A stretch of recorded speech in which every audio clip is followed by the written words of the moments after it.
do the hip flexors and we're going to release it today. We're going to use the hypervolt. I'm going to use the ball here.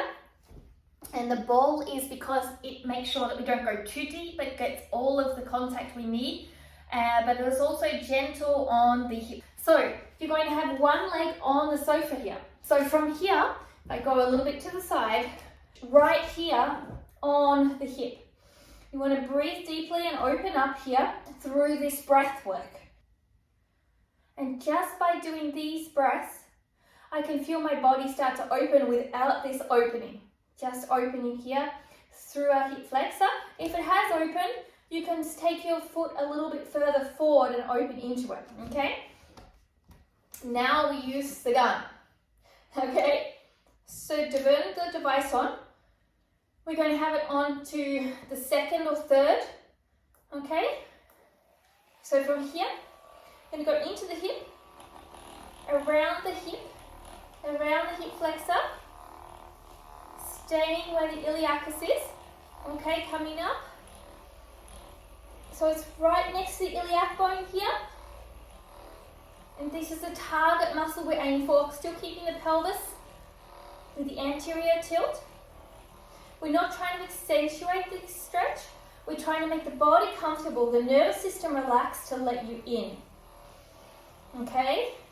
This also helps with the lower back pain. Breathe into it, allow for that release. If there's anywhere that is sensitive, stay with it for a little bit. Now if you've done that, start to go down and scan up and down. Left and right. And wherever you feel that painful stretch, you want to stay on it. Okay? You want to shift the device to it. And you're wanting to hold around 90 seconds here.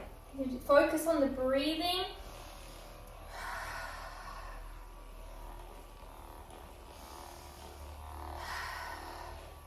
So focusing on the breathing and allowing the body to calm, my nervous system starts to let go.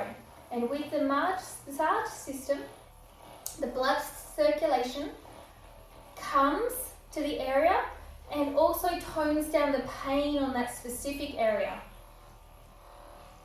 So that means that I can reach an end range that I normally couldn't reach. Okay?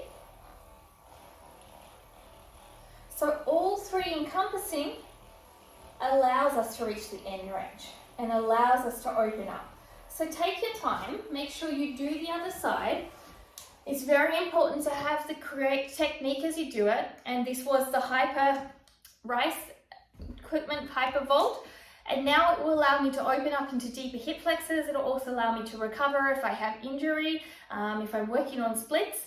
So here's a great way to release those hip flexors, also to help with lower back pain. Namaste.